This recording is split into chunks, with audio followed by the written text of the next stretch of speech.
राम राम सुपना में टिक्की किनारा और आप सब देख पा रहे हैं रियल हरियाणा। फिलहाल मौजूद हैं गांव न्योली खुर्द में, और जहां की कुछ साथी कांग्रेस के जो हैं वो हमारे साथ मौजूद हैं। पूर्व एमएलए हैं, उपाध्यक्ष और महासचिव जो हैं वो हमारे साथ मौजूद हैं, तो उनसे बातचीत करते हैं। राम राम जी। सबसे पहले तो आप किस रणनीति को लेकर काम कर रहे हैं, और जहां आप ग्राउंड लेवल पे काम कर रहे हैं वहाँ आप किस प्रकार का जन समर्थन प्राप्त कर रहे हैं?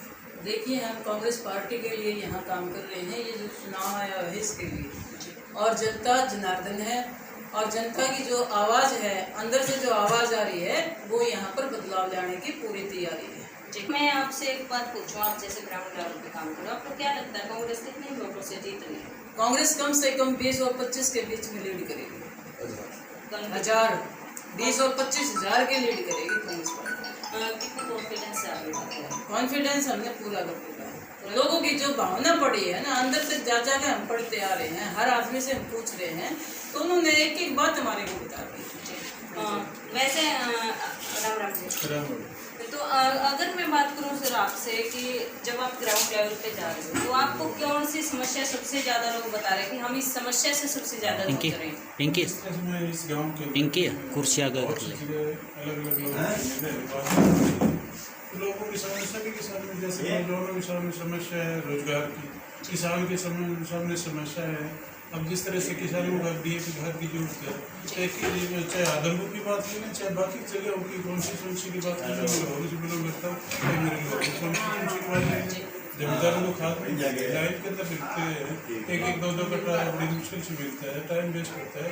यहाँ तक आज महंगाई की बात है, डीजल है, पेट्रोल है, गैस है, आज जहाँ तक जमींदार की बात है, खाद का भाव देखो कितना भाव हो रहा है, और ऑनलाइन बाजरे की पीछे करवाया गया था, कपास करवाई गई थी, गौर करवाया गया था।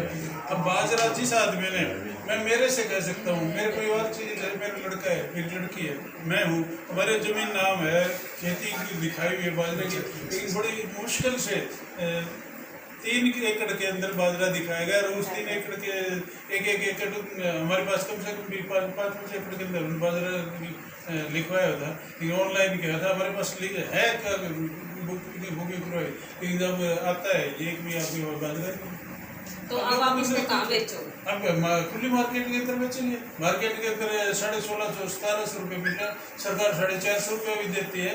राम राम जी। राम राम जी। मैं आपसे पूछना चाहूँगी, जैसे किसान आंदोलन 13 महीने तक कंटिन्यू चला, उसमें जो कांग्रेस सरकार आज उसको लेकर आगे आ रही है, बार बार किसान आंदोलन का जिक्र कर रही है, कांग्रेस सरकार का उसमें क्या कुछ महत्वपूर्ण योगदान रहा था? पहले आपका मैं बात करती हूँ।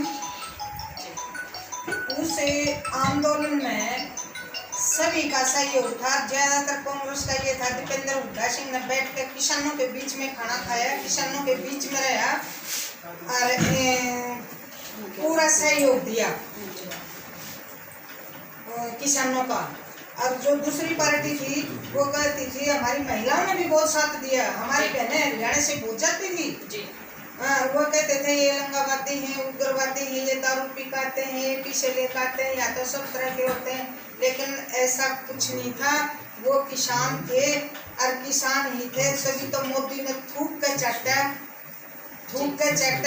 और कांग्रेस पार्टी ने पूरा सहयोग दिया। तो दीपेंद्र सिंह भाई ने खड़े होकर ये कहा, अब हम कांग्रेस पार्टी हमारी सारी किसानों के साथ है, क्योंकि हम किसान हैं। मैं भी एक किसान की बेटी हूँ। किसान हमारा, खेत में गंदा हमारा, नाज हमारा, सब कुछ हमारा है। क्या नहीं है किसान का? सब कुछ है। तो कांग्रेस पार्टी कहाँ जाती? कांग्रेस पार्टी भी किसान के साथ थी। इसलिए आने वाला समय जो है वो जेपी भाई के लिए मजबूत है। इनका युग गढ़ टूटेगा। तो आप जैसे किसान आंदोलन को सराखों पर रखते मुझे दिखाई दे रहे हैं, तो जो 750 के करीब किसानों ने शहादत दी है, उनके लिए आपकी पार्टी सरकार में आने के बाद क्या कुछ करने वाली है? हमारी किसानों को, हमारी पार्टी ने तो उनको शहीद का दर्जा दिलवाया। दो किसान भाइयों का साथ दो। तो हमारी कांग्रेस पार्टी मजबूती से खड़ी थी, तभी तो मोदी चैटर 3 में काले कानून नहीं थे तो वापस क्यों लिए? वो थे इसलिए लिए। हमारी बहनें भी कभी नहीं घबराती थी, घूंघट मार मार के ट्रैक्टर चला के, इसमें मैं दिखा दूंगी, मैं भी ट्रैक्टर चलाती थी। हाँ। राम राम। अच्छा जी बात। तो जैसे मतलब- हम बात कर रहे थे अभी किसान आंदोलन की, उसी से देखें तो कुछ जन आपके बोलूं क्योंकि जी ऐसा है, ये वही बात आ गई, फिर आप पर लगने वाली बात, आप कहोगे मीडिया के खिलाफ बोलने वाली बात। ये बीजेपी सरकार जुमलों की सरकार है। इस सरकार ने बड़ा गंदा घिनौना खेल खेला है लोगों के साथ। कुछ चैनलों को हायर किया। इस मोदी सरकार को जनता जवाब देगी। इस मोदी सरकार ने 10 साल में पूरे देश को बेच खाया। बड़ा गंभीर विषय ये है, सिर्फ चेहरे से कुछ नहीं होता। मोदी चेहरा है, मतलब अपने आप को चेहरा बताता है। अभी तक कांग्रेस ने 70 साल की जो सरकार ने 70 साल जो कांग्रेस ने राज किया है, तो यहाँ स्ट्रक्चर बहुत बड़ा स्ट्रक्चर खड़ा किया।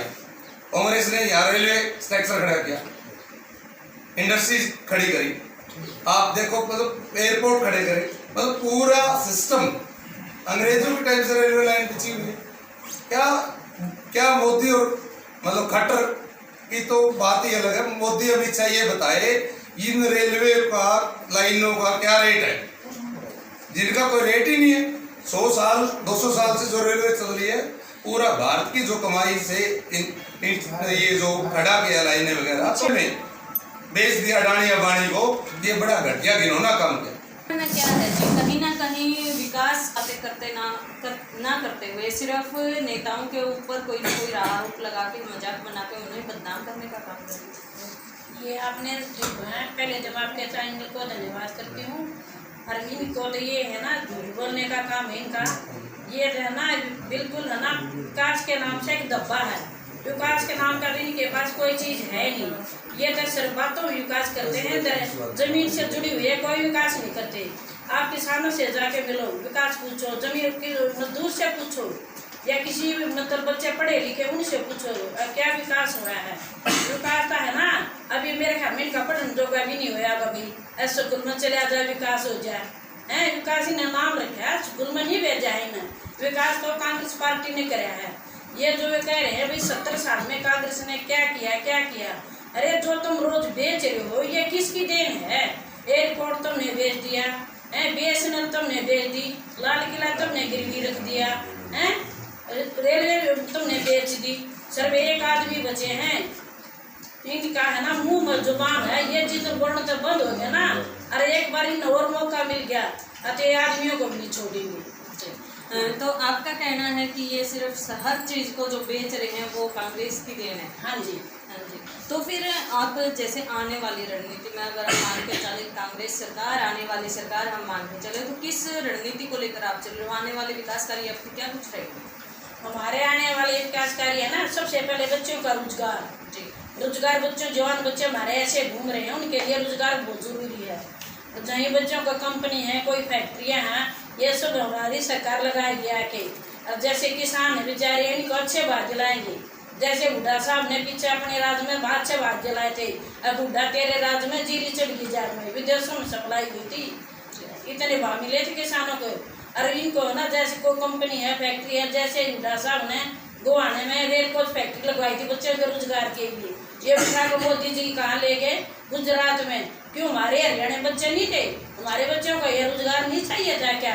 उन्हें ऐसे क्यों किया है? फिर ऐसे करे मोदी अच्छा क्या अच्छा है मोदी है ना सिर्फ बातें करता है। मोदी है ना रोज के 5 सूट बदलता है। कहाँ से आते हैं? किसके पैसे?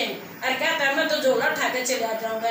अरे तू ऐसे झोला उठा के चले जाएगा? ये पब्लिक है, ये तेरे को ऐसे जाने देंगे हैं? बच्चों के लिए काम करता हमारे बच्चे हम इतने मुश्किल से पाले पढ़ाए, रोजगार के लिए कहता भाई पकौड़े तल ले। अरे तू क्यों प्रधानमंत्री बना बैठा है? तू खुद क्यों नहीं पकौड़े तल लेता? हमारे बच्चे MSc BA BEd PhD करे बैठे हैं, उनको कहता तुम पकौड़े तल लो, रोजगार मिल जाएगा। क्यों भाई? तो नौकरी निकाल, कितने सारे पद खाली पड़े हैं, हमारे बच्चे को रोजगार दो। हमारी ऊपर से बढ़ेगी, बच्चों की जिंदगी बनेगी, अपने बच्चों को रास्ता दिखाएंगे। तो ये सब बातें हैं भाई। हमारे हरियाणा में तीन ने सब उल्टा पुल्टा कर दिया। हॉस्पिटल में जाएं तो डॉक्टर नहीं, स्कूल में जाएं तो मास्टर नहीं। आने वाले 2024 में कांग्रेस की सरकार होगी, चौधरी भूपेंद्र हुड्डा CM होंगे, राहुल गांधी जी प्रधानमंत्री होंगे। मैं इसके साथ अपना एंडिंग कर। तो आज की वीडियो इतनी ही, मिलेंगे और नई वीडियो में, तब तक के लिए बने रहिए।